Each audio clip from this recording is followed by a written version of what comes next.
Bonsoir mesdames et messieurs, nous sommes très heureux de votre présence ce soir pour cette réunion de concertation et de vous accueillir au nom de RTE, mais aussi des gestionnaires de réseaux de distribution qui sont représentés dans cette salle, Enedis, et puis également SRD et Géredis qui sont dans les départements voisins de la Vienne et des Deux-Sèvres.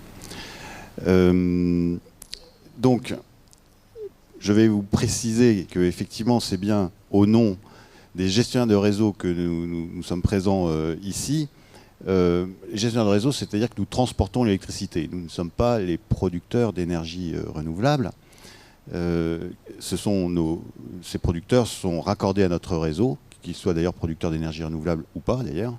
Et puis en aval, l'électricité transportée est livrée aux consommateurs particuliers, mais aussi aux sites industriels, au travers donc de ces deux réseaux, le transport à très haute tension et la distribution que je viens de mentionner. C'est donc de réseaux que nous allons parler aujourd'hui, mais l'origine de cette démarche, à l'origine de cette démarche, il y a bien un mot-clé, c'est celui de transition énergétique. Et cette transition énergétique, elle est portée par la politique du gouvernement et des régions, au travers, pour ce qui concerne l'État, de la programmation pluriannuelle de l'énergie, qui fixe les ambitions en matière de transition énergétique, qui porte d'une part sur la maîtrise des consommations au travers de l'efficacité énergétique, mais également sur le développement des énergies renouvelables, et en particulier aujourd'hui du solaire ou de l'éolien terrestre. Et offshore, mais ça concerne moins la zone dans laquelle nous trouvons. C'est par exemple à ce titre que la France s'est fixé comme objectif de couvrir à l'horizon de 2030 40% de sa production d'électricité à partir de sources renouvelables. Ces politiques sont reprises également à l'échelle régionale. Et pour ce qui concerne la Nouvelle-Aquitaine, c'est le schéma régional d'aménagement, développement durable et égalité des territoires qui est en cours de finalisation, qui fixe ses ambitions. Et là encore, elle prévoit une multiplication par 2 voire 2,5 du parc éolien et par 3 ou 4 du parc solaire. Donc des ambitions très fortes qui répondent aux enjeux de limitation des émissions de gaz à effet de serre et l'ensemble des enjeux énergétiques. Alors, ça, c'était les quelques mots que je pouvais dire sur la partie production de l'énergie renouvelable. Quels enjeux pour le réseau électrique? Eh bien, en tant qu'entreprise de mission de service public, nous sommes là pour accompagner cette transition et nous assurer que cette production renouvelable sera bien utilisée et consommée là où il y en a besoin. Il y a donc deux fonctions importantes à ce réseau. C'est d'acheminer une production qui est souvent répartie sur l'ensemble du territoire vers les zones de consommation. Et puis, une autre fonction importante, c'est de gérer la complémentarité de ces productions, parce que le solaire, comme l'éolien en particulier, ne produisent pas tout le temps, c'est variable. Et or, cette production doit néanmoins s'ajuster en permanence à la consommation. Ça, c'est même une affaire seconde après seconde, c'est même une mission de RTE d'assurer cet équilibre en temps réel, 24 heures sur 24. Donc, il faut mutualiser ces productions éoliennes et solaires qui ne sont pas pilotées avec les autres formes de production classiques que sont le nucléaire, les barrages, le charbon pour ce qu'il en reste, voilà, qui permettent donc d'assurer cet équilibre global. Donc acheminer et mutualiser à une maille plus vaste. Alors, cela peut nécessiter, quand on a des ambitions telles que je viens de les citer, de devoir adapter le réseau, enfin déjà d'utiliser au mieux le réseau existant, mais aussi de l'adapter. Et pour l'adapter, eh bien, on a besoin d'une vision cohérente, au risque sinon de créer des infrastructures qui ne s'inscriraient pas dans une vision globale.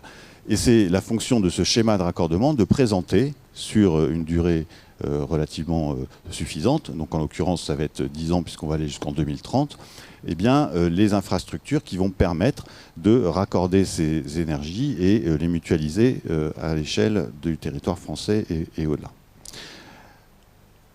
Donc on va trouver dans ce schéma, d'une part, une identification macroscopique à l'échelle de la Nouvelle-Aquitaine de l'ensemble des besoins d'adaptation du réseau électrique. Et je dis c'est une enveloppe, c'est-à-dire que c'est une vision de ce qu'il faudrait adapter sur le réseau. Ce ne sont pas à ce stade les projets extrêmement précis qui, eux, devront suivre leur propre cours d'autorisation, d'études et de réalisation. Là, on donne une vision globale sur la région. Et puis, un volet important, c'est d'identifier les investissements associés et leur financement, puisque notre enjeu, c'est de maîtriser les tarifs de l'électricité, et en particulier pour le transport, par exemple, qui représente à peu près 10% sur la facture de tout un chacun. Eh bien, il s'agit que cette part reste stable dans le temps. Donc, ces investissements sont identifiés et s'inscrivent donc du coup aussi dans une prise en charge entre le transport, mais aussi les producteurs. C'est ce qu'on appellera plus tard la quote-part, qui permet de fixer la participation des producteurs au coût d'adaptation du réseau.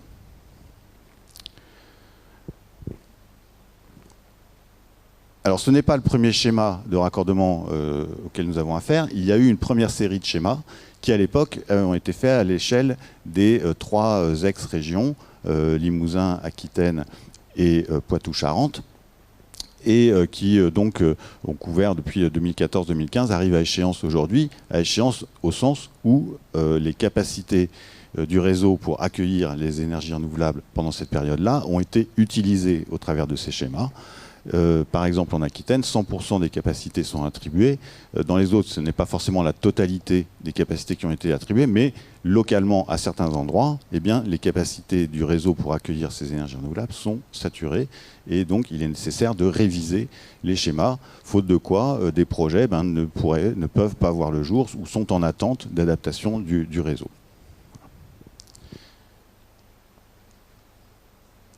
Donc, cette révision du schéma, cette fois-ci, se fait à la maille de la région Nouvelle-Aquitaine dans son ensemble, et elle se fonde sur les ambitions du territoire de Nouvelle-Aquitaine à l'horizon 2030, qui sont celles mentionnées comme déclinaison des ambitions de l'État et ambitions portées par la région, qui ont conduit donc à stabiliser le volume d'énergie renouvelable à accueillir sur cette décennie à 13,6 gigawatts de capacité à mettre à disposition.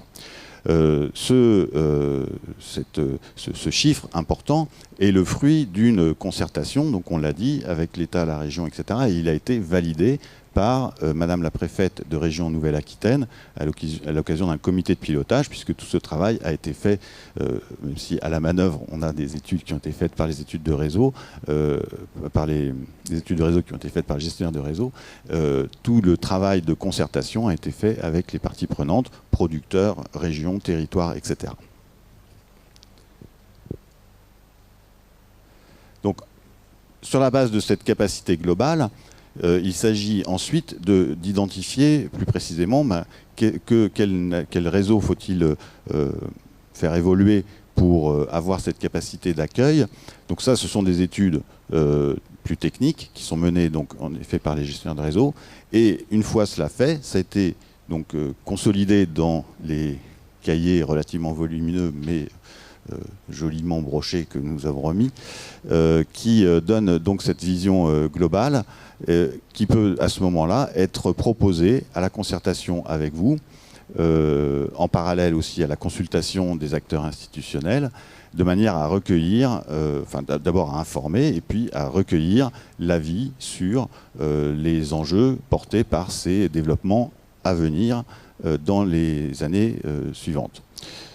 À l'issue de cette concertation, il y aura une approbation par l'État, donc la préfète de région, sur justement l'enveloppe globale et notamment, essentiellement, le volume d'investissement qu'à ce moment-là, nous aurons la possibilité d'engager progressivement au fur et à mesure que les projets d'énergie renouvelable eux-mêmes verront le jour. Et donc, il y a tout un mécanisme d'adaptation et de souplesse qui permet d'ajuster aussi ce schéma au fur et à mesure que les projets se concrétisent.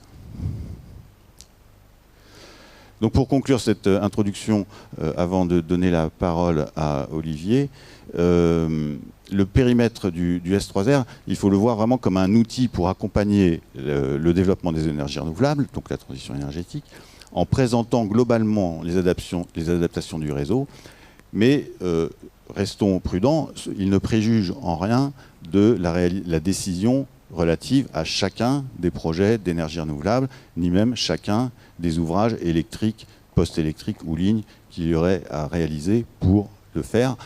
Chacun de ces projets suivra sa procédure administrative avec les autorisations qui vont avec et les concertations, bien sûr, notamment avec les populations concernées plus localement.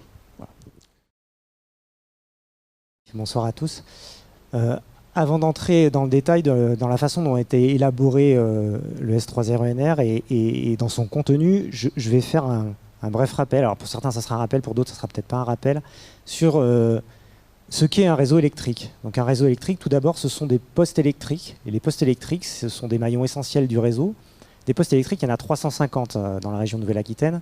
Et ils ont deux fonctions essentielles. La première, c'est d'être la porte d'entrée du réseau pour tous les usagers du réseau. Donc les usagers du réseau, ce sont les consommateurs, donc les consommateurs d'électricité, vous, moi, les artisans, les usines que vous pouvez voir autour de chez vous, les papeteries. Et également, ce sont les points d'entrée sur le réseau pour les producteurs d'électricité, l'ensemble des producteurs d'électricité, des panneaux solaires qui sont sur le toit de votre maison ou de celle de votre voisin, une petite unité biomasse dans la ferme voisine, un champ photovoltaïque, un parc éolien, une centrale nucléaire, un barrage sur la Vienne. Tous ces producteurs sont raccordés dans des postes électriques. Le deuxième rôle essentiel des postes électriques, c'est que ce sont des échangeurs à l'intérieur du système électrique. Alors en France, le réseau électrique il peut être réparti en deux catégories. D'un côté, vous avez le réseau de transport d'électricité qui est géré par RTE et qui comprend tous les ouvrages électriques dont la tension est comprise entre 63 000 volts et 400 000 volts. Donc 400 000 volts, ce sont les autoroutes de l'électricité, si on fait une analogie au réseau routier. Donc ces autoroutes de l'électricité vont relier les pays entre eux, les régions entre elles. Après, vous avez le réseau 225 000 volts, qui est un réseau plutôt les nationales de l'électricité, donc ils vont relier à l'intérieur des régions les départements, les principales villes, les principales métropoles. Et puis après, vous avez le réseau 63 000 ou 90 000 volts, selon l'endroit où vous vous trouvez. Et ce réseau, c'est le réseau infradépartemental qui va relier les villes, les villages entre eux. Vous avez un exemple sur l'écran à droite de ce qu'est un poste électrique du réseau de transport. Donc là, vous voyez un poste 400 000 volts, 90 000 volts. Le 400 000 volts, c'est plutôt sur le haut à droite de l'image, le 90 000 volts sur le bas à gauche. Et pour relier ces deux niveaux de tension, on utilise des transformateurs. Et ces transformateurs sont les vrais échangeurs du réseau électrique, puisqu'ils permettent à l'électricité de passer d'un niveau de tension à un autre. Et donc ils jouent vraiment le rôle d'échangeur. Vous avez aussi, dans le réseau électrique français, une autre partie qui est le réseau de distribution d'électricité. Le réseau de distribution d'électricité, il s'occupe des ouvrages qui vont du 230 volts, la prise de courant chez vous, jusqu'au réseau 20 000, voire 30 000 volts en fonction des régions. La frontière entre le réseau de transport d'électricité et le réseau de distribution d'électricité, ce sont les postes sources de distribution d'électricité. Vous avez une image sur la gauche de l'écran d'un poste source de distribution. Donc là, vous avez un poste.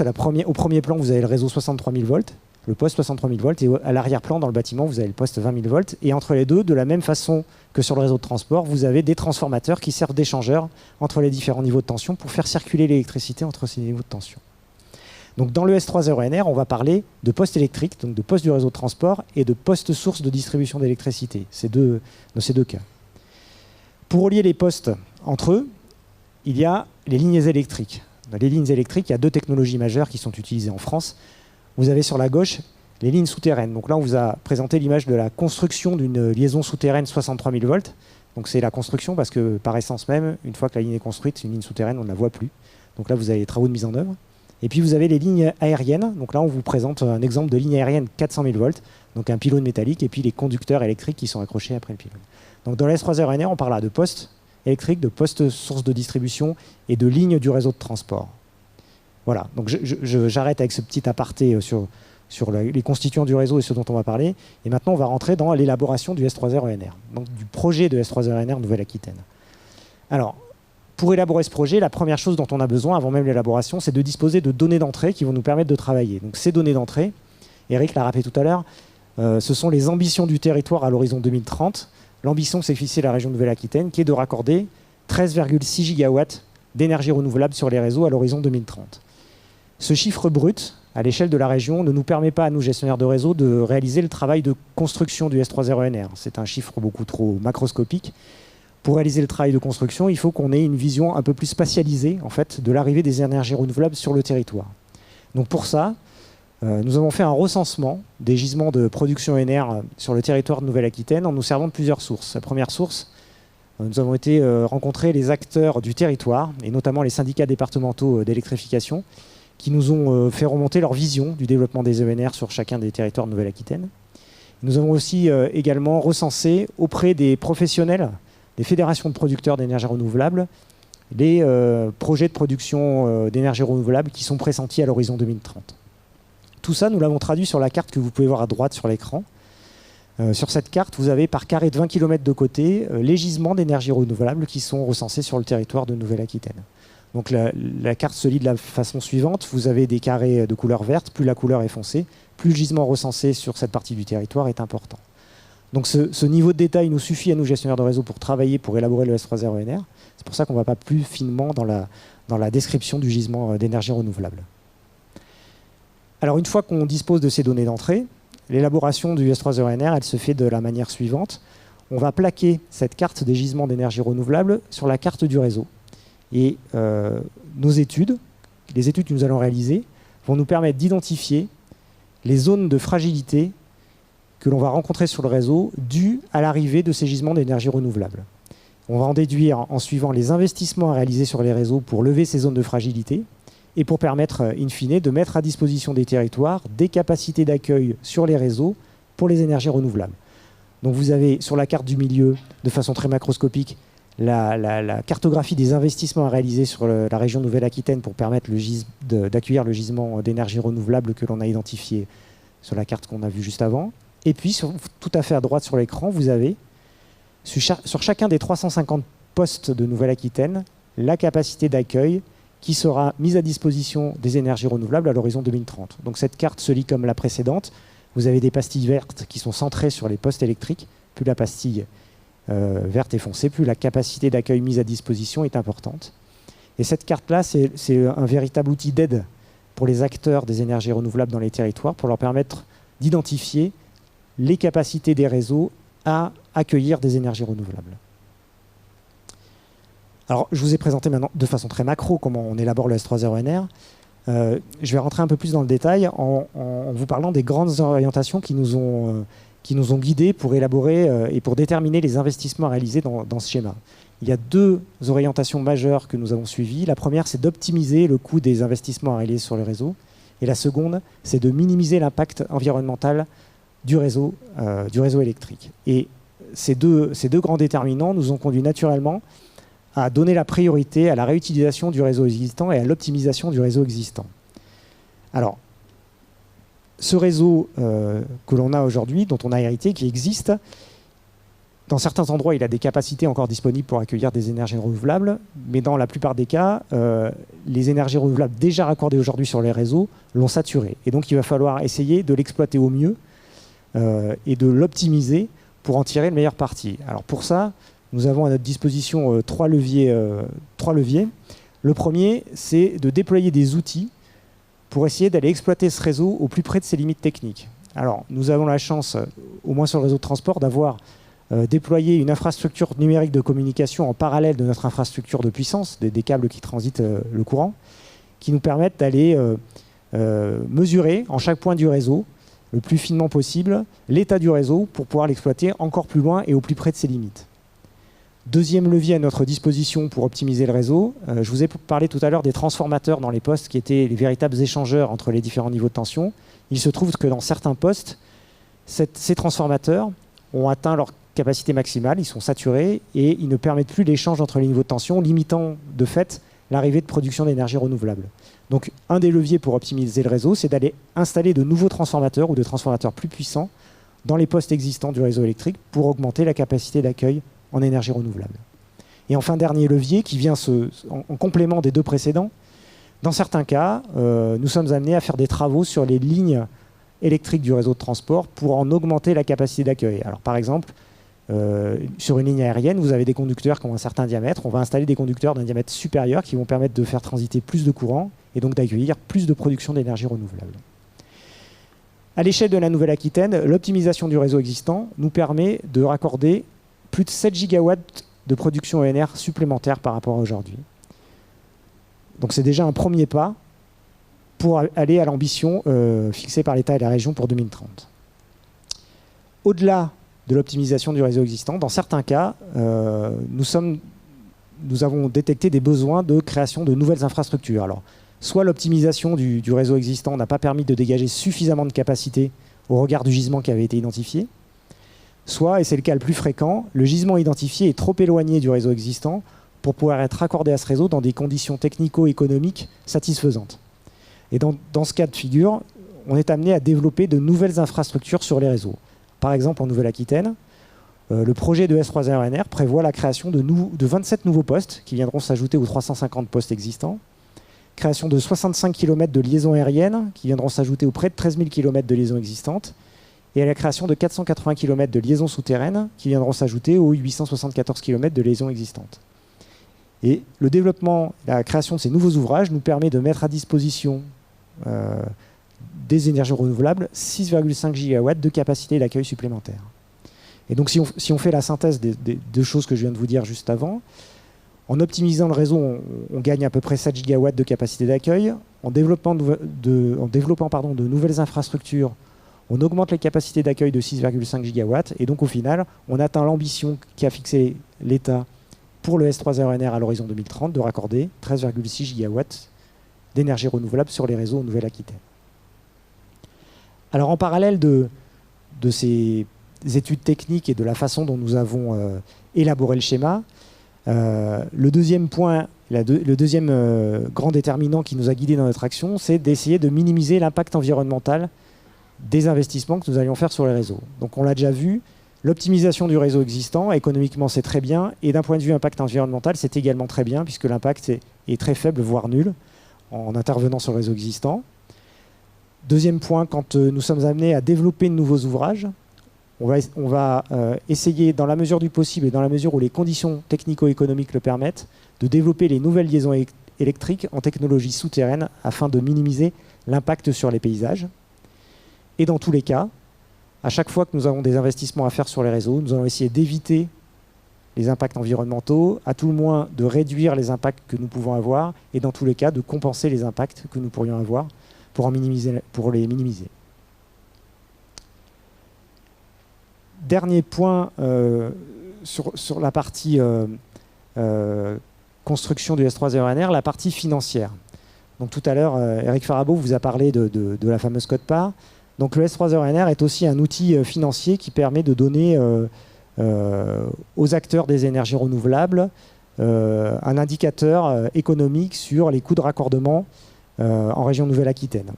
Donc le S3RNR, il permet deux choses. Il permet d'une part de partager les coûts de développement des infrastructures réseau entre les gestionnaires de réseau, donc à hauteur de 274 millions d'euros en ce qui concerne le S3RNR Nouvelle-Aquitaine, et les producteurs d'énergie renouvelable à hauteur de 1078 millions d'euros. Et le S3RNR permet une deuxième chose, il permet de mutualiser les coûts qui sont supportés par les producteurs d'énergie renouvelable entre l'ensemble des producteurs d'énergie renouvelable qui viendront se raccorder sur la région Nouvelle-Aquitaine à l'horizon 2030. Donc cette mutualisation se fait au travers d'une quote-part régionale qui est calculée de la façon suivante. Au numérateur, on prend les coûts supportés par les producteurs d'énergie renouvelable, donc les 1078 millions d'euros, et au dénominateur, la capacité d'accueil totale fournie par le schéma, donc les 13,6 gigawatts. Et donc, dans le cas du schéma de Nouvelle-Aquitaine, ça nous donne une quote-part régionale de 79 400 euros par mégawatt raccordé. Et donc, cette quote-part, elle sera redevable pour tout producteur d'énergie renouvelable qui se raccordera en Nouvelle-Aquitaine, quel que soit le point du territoire de Nouvelle-Aquitaine où il se raccorde, qu'il y ait ou non des investissements à réaliser sur les réseaux, c'est le principe de la mutualisation, et ça sera au prorata de la puissance à raccorder, du projet à raccorder. Voilà, moi j'en ai terminé pour la partie élaboration et contenu du schéma. Je vais passer la parole à Thibault Labalette qui va vous expliquer la manière dont ce schéma est concerté. Merci. Donc pour terminer cette présentation, quelques éléments là sur la concertation. On vous remercie encore une fois d'être venus nombreux aujourd'hui. Alors cette concertation, je voudrais d'abord souligner que c'est une étape qui est prévue par les textes réglementaires, mais qui est facultative. Et donc c'est RTE, en accord avec Enedis, Geredis et SRD, qui a souhaité organiser cette concertation, parce qu'en fait, il nous paraissait important, vu l'ampleur des travaux à faire dans le cadre de ce schéma, de commencer à informer dès aujourd'hui l'ensemble des parties prenantes, l'ensemble des acteurs du territoire, sur ce qui était envisagé dans ce projet de schéma. Et l'idée, c'est bien d'expliquer et de partager les enjeux qui sont liés à l'adaptation du réseau électrique. Le deuxième élément que nous souhaitons faire à travers cette concertation, c'est pour chaque territoire, vous donner les moyens d'identifier les projets d'aménagement, d'investissement qu'on pourrait faire sur le réseau électrique, soit sur le réseau existant, soit des créations d'ouvrages, comme l'a mentionné Olivier. Et puis bien évidemment, l'intérêt pour nous de cette concertation, c'est de vous écouter, et donc c'est un petit peu de recueillir vos recommandations pour la mise en œuvre de ces projets ultérieurs. Donc en fait, j'ai envie de dire, on démarre aujourd'hui des premiers échanges, mais qui vont durer plusieurs années. Alors c'est pas évident de faire une concertation à l'échelle d'une grande région comme la Nouvelle-Aquitaine. Donc l'outil que l'on a privilégié pour faire cette concertation, c'est une plateforme sur Internet. Donc vous avez l'adresse sur le transparent, concertation-s3renr-na comme nouvelle-aquitaine.fr. Et donc sur ce site Internet, vous pouvez d'abord télécharger tous les documents liés à toutes les études techniques qui ont été faites, donc le dossier de concertation, vous avez trouvé à l'entrée. Vous avez également un onglet qui s'appelle « Carte des projets ». Et si vous cliquez dessus, vous verrez apparaître une carte de la région Nouvelle-Aquitaine. Et après, si vous cliquez sur la carte sur le territoire qui vous intéresse, par exemple dans le Limousin ou ici sur la carte, on voit la zone autour de la Gironde, vous pourrez avoir un accès sur ce territoire, ici la Gironde, sur la carte. Et vous voyez les créations de postes, c'est les ronds orange, les créations de lignes, c'est les pointillés, puis quand c'est en jaune, c'est des renforcements de lignes existantes. Et puis il y a un dernier module sur ce site internet qui permet à tout le public de poser ses questions. Et donc nous, bien évidemment, on répondra et on répond dès aujourd'hui aux questions qui sont posées. Voilà. En plus de ce site internet, nous avions également souhaité venir un petit peu à votre rencontre. Donc il y a eu une réunion d'ouverture il y a 15 jours à Bordeaux. Et puis aujourd'hui, nous sommes réunis à Limoges là, pour échanger sur ce projet de schéma. La semaine prochaine, nous serons à Agen. La semaine suivante, nous serons à Poitiers et puis on se retrouvera tous à Bordeaux le 18 décembre pour une réunion de clôture de la concertation et faire un premier bilan de ce qui aura été dit pendant cette concertation. Et puis, on a également mis à disposition une adresse postale qu'on retrouve sur les flyers à l'entrée pour les personnes qui souhaiteraient nous écrire par courrier. Et donc, pour terminer cette présentation introductive, juste quelques éléments sur la suite après la concertation. Donc au premier trimestre 2020, notre travail, ça sera de finaliser ce schéma, ce S3RENR, en prenant en compte les différentes remarques, les observations qui ont été faites pendant la concertation. Et ensuite, il y aura une nouvelle étape d'instruction de ce qu'on appelle l'évaluation environnementale. Donc il y aura une nouvelle procédure de consultation du public qui sera menée cette fois-ci par l'État. Vous pouvez d'ores et déjà le noter dans vos tablettes. Et puis l'objectif, c'est au second semestre de l'année 2020 de transmettre tous ces éléments à l'État, de telle sorte que la préfète de région puisse approuver le montant de la quote-part à retenir, dont on a parlé tout à l'heure, pour le financement du schéma.